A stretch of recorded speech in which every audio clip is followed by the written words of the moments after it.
में आगे बढ़ाने का काम किया। दीपेंद्र हुड्डा जी के पक्ष में मतदान की अपील करने के लिए आप सबके बीच में पहुंचा हूं। आप सबसे अपील करने आया हूं कि बड़े भाई दीपेंद्र हुड्डा जी को, विधायक मेरे भाई कुलदीप भट्ट जी हमारे राजस्थान से आज हमारे बीच में चल के आए, जो मेरी टीम के एक सदस्य हैं, नौजवान साथी है, पहले राजस्थान विश्वविद्यालय के अध्यक्ष भी रहे और अब तो बोल दूंगा यार, तो अपना अध्यक्ष भी रहे। ग्रामीण से चुनाव जिनने लड़ा, आपने देखा राजस्थान में जब चुनाव शुरू हुआ तो धीरे धीरे बात आई कि कांग्रेस इतनी सीटों पे आगे, इतनी सीटों पे आगे है। तो इनका भी जब चुनाव, जब हमने शुरुआत करी तो कह रहे थे कि देखो क्या होता है, लेकिन आते आते बात आई कि भाई अनिल चोपड़ा जी वहां से चुनाव जीत रहा है मेरा भाई, और हमारे भावी सांसद हम कहेंगे कि नरेश हसनपुर जी और सभी मेरे गांव के पिता तुल्य मेरे बुजुर्ग नौजवान साथी, मेरी माताएं, मेरी बहनें, जब भी कभी कोई चुनाव आता है तो किसी भी जनप्रतिनिधि के आकलन के लिए दो ही पैमाने होते हैं, एक उस जनप्रतिनिधि का काम और दूसरा उसका आचरण।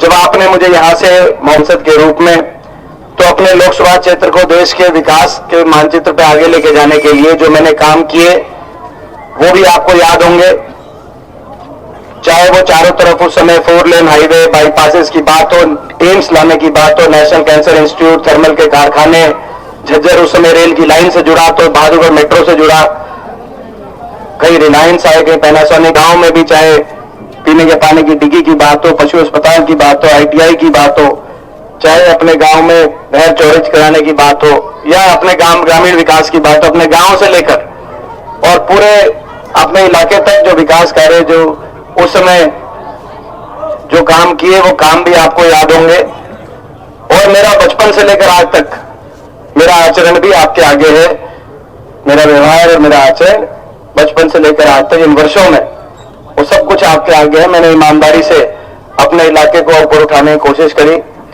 वो सारी तपस्या आपके आगे है। मैं तो आपसे यही आग्रह करता हूं, यही निवेदन करना चाहता हूं कि ये चाय भाई रुकवा दोगे, 2 मिनट की बात है, कोई ऐसी बात नहीं।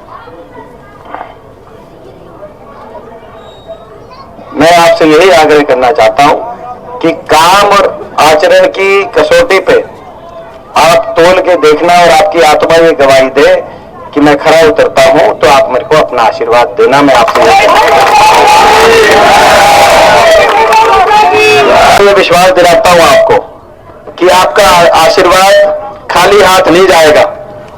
आपके आशीर्वाद से मैं दिल्ली पहुंच के आपके खोए हुए मान सम्मान को ऊंचा उठाने का मैं काम करूंगा। जो आज आपका मान सम्मान दिल्ली में जिन ताकतों ने आपके मान सम्मान को ठेस पहुंचाने का काम किया है, जिनसे हम लड़ाई लड़ रहे हैं, वहां आपके मान सम्मान को मैं ऊपर उठाने का काम करूंगा।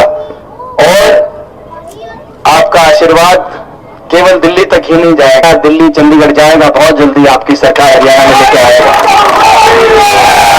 आज हरियाणा के कोने कोने से, आज हरियाणा में बदलाव की तरफ करवट ले ली, बदलाव की तरफ कदम बढ़ चुके। हरियाणा के पूरे हरियाणा में इस बीजेपी की सरकार से इतने लोगों की इनको नाराजगी हो गई, हर वर्ग को, कि बीजेपी को उस नाराजगी को दूर करने के लिए बीच इलेक्शन में अपना मुख्यमंत्री भी बदलना पड़ा, अपना उप मुख्यमंत्री भी बदलना पड़ा, लेकिन उसके बाद भी वो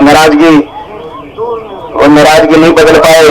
और यही कारण है हर रोज बीजेपी से छिटक छिटक के बीजेपी के नेता और विधायक कांग्रेस पार्टी में आ रहे हैं। 3 विधायक, जिनमें से 2 करनाल के और 1 दादरी के थे, 3 विधायकों ने भाजपा समर्थन वापस लिया और रोहतक जाकर हुड्डा साहब को समर्थन पत्र देने का काम किया।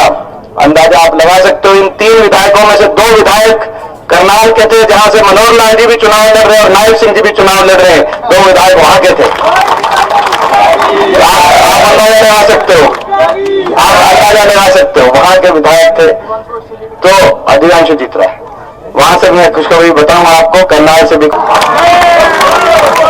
तो ये मैं समझता हूं कि ये जो आपने तो आज बदलाव की तरफ लोगों का मन बना है। और बीजेपी वालों को मैं कहना चाहता हूं कि अब आप क्या 10 साल भट्टा बिठा के हरियाणा का 10 साल हरियाणा भट्टा बिठा के अब आप क्या मुख्यमंत्री बदलोगे? अब आप क्या मुख्यमंत्री बदलोगे? अब तो इलेक्शन है तो जनता सरकार ही बदलने का काम करेगी। अब आप क्या बदलोगे?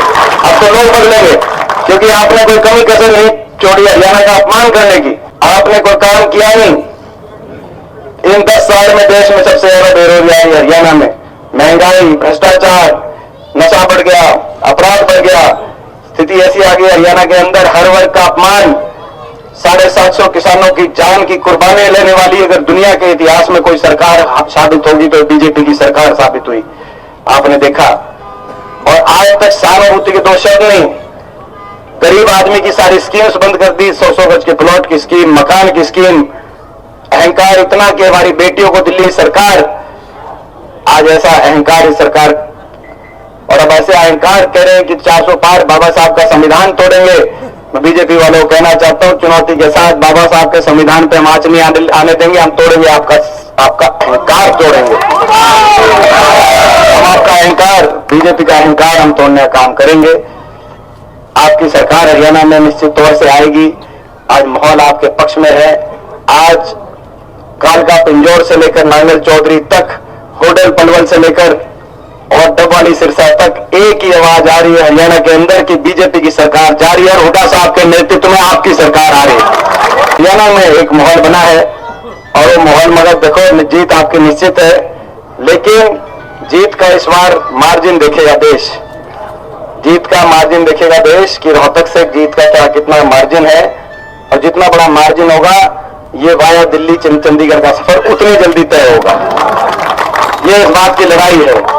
ये इस बात की ये आने वाला समय आपका निश्चित तौर से सरकारी अलमत में आ चुकी 43 विधायकों के पहिए पे सरकार चल रही है। ये सरकार 4 तारीख के बाद ज्यादा नहीं रहेगी। चुनाव हो सकता है जल्दी आ जाए, 3 महीने तक और भी जल्दी आ जाए, लेकिन देखो इसमें क्या है कि इसमें मार्जिन वाली बात अपनी है। बीजेपी के निशाने पे मैं हूं, और मैं क्या हूं, हम हैं, और इनके निशाने पे मैं इसीलिए हूं क्योंकि इन 10 साल में आपने देखा होगा, 10 साल ये बीजेपी का शासन रहा। बड़े बड़े झुक गए, बड़े बड़े बिक गए, बड़े बड़ों ने हाथ जोड़ लिए। बड़े बड़े देश में बड़ी बड़ी ताकतें जो है बीजेपी के आगे जो है बड़ी ताकतें झुकी बिकी। लेकिन आपका ये बेटा 10 साल से मैं विपक्ष में, पहले लोकसभा में अकेला विपक्ष का सांसद था हरियाणा से, और तब अकेला विपक्ष का सांसद था लोकसभा में, तो मैं लड़ाई लड़ी। पिछली बार मैं हारा, लेकिन हिम्मत नहीं हारा। उसके बाद राज्यसभा में जाने का मौका मिला, तो आज भी 15 सांसद हैं आज हरियाणा से। आपको पता है 10 लोकसभा के और 5 राज्यसभा के, 15 में से 14, हाँ जी, 15 में से चलो, तो 15 में से वो तो देखो जो था वो तो देखो, मैं ये कह सकता हूं, मैं इतनी बात कहूंगा कि देश के सारी सीटों का नतीजा जब 4 बजे आ गया शाम को, और रोहतक की गिनती अगले दिन तड़के 3 बजे तक चली, तो भाई गिनती के अंदर जो है वो मैं ये कह सकता हूं कि भाई जो कहने का मतलब ये है कि भाई मुझे रोकने के लिए जो इन्होंने ताकत लगानी थी लगाई। और इस बार भी मैं राज्यसभा में एक सांसद है हरियाणा में 14 बीजेपी के, मैं अकेला विपक्ष का सांसद हूं। अकेला हो सकता हूं, मैं अकेला हो सकता हूं, लेकिन अकेला ना, ठीक बात है, ये भी ठीक कह रहा है। तो मैं अकेला हो सकता हूं, लेकिन मैंने इन ताकतों के आगे मैंने पलक नहीं झपकाई। जब संविधान पे इन्होंने प्रहार किया तब मैं उठ के खड़ा हुआ। जब किसान पे अत्याचार हुआ, 750 किसानों में जब कोई नहीं बोला वहां पर, तब आपके लिए मैंने छाती अड़ाई। उन तानाशाही ताकतों के साथ आंख में आंख मिलाकर उस संसद में आपने देखा होगा जब हमारी बेटियों के साथ अत्याचार हुआ, तो सारे बीजेपी के देश के सांसद मेरे पे टूट के आए, लेकिन आपका बेटा वहां पे अड़ा रहा। मैं ये कहना चाहता हूं आपसे, मैं आपके लिए अड़ा रहा। मैं अब भाई तुम भी मेरे लिए खड़े रहिए, मैं कहना चाहता हूं। क्योंकि अगर नहीं खड़े रहोगे, देखो भाई नहीं, हाँ, तो आने वाला इतिहास, नहीं तो आने वाला इतिहास ये देखेगा कि भाई तारीख किस तरफ जाती है। आने वाला इतिहास इस बात पे तराजू पे तोलेगा आपको और हमको कि भाई ये, तो भाई ये मैं समझता हूं ये लड़ाई हरियाणा को विकास के रास्ते पे लेके जाने की लड़ाई है। ये लड़ाई बाबा साहब भीमराव अंबेडकर जी के संविधान को बचाने की लड़ाई है, और ये लड़ाई अपने इलाके में राज लाने की और अपने इलाके को विकास की बुलंदी पे पहुंचाने की लड़ाई है। तो एक बटन एक है, बटन एक फायदे अनेक। हरियाणा में भी राज आने लाने की लड़ाई है, संविधान बचाने की भी लड़ाई है, और अपने एरिया को आगे लेके जाने की लड़ाई है।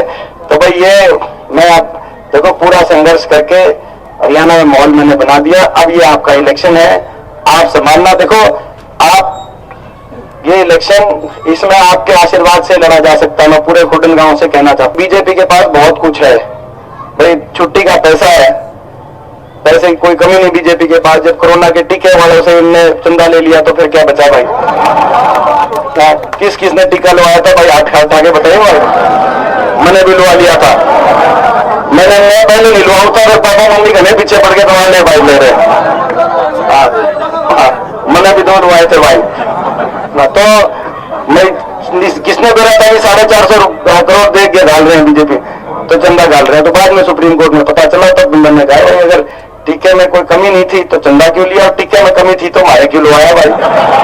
तो कहने का मतलब यह है, पैसे की बीजेपी के पास कमी नहीं है, सरकारें दोनों इनकी हैं, दिल्ली चंडीगढ़ की, मीडिया भी इनके पास है।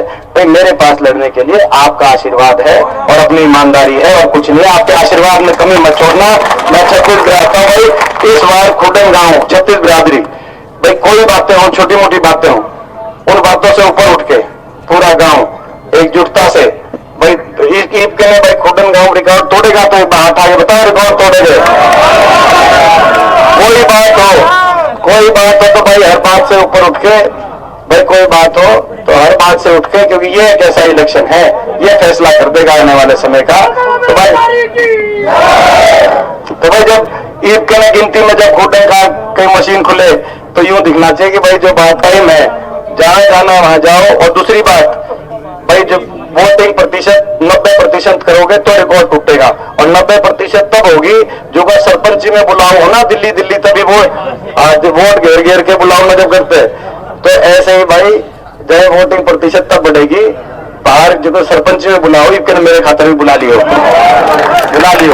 ठीक है ना, सारे सहयोग करके ये। तो भाई ये सारी बात पक्की होगी भाई। अब मैं निश्चिंत होकर जाता हूँ भाई। अब बहुत बहुत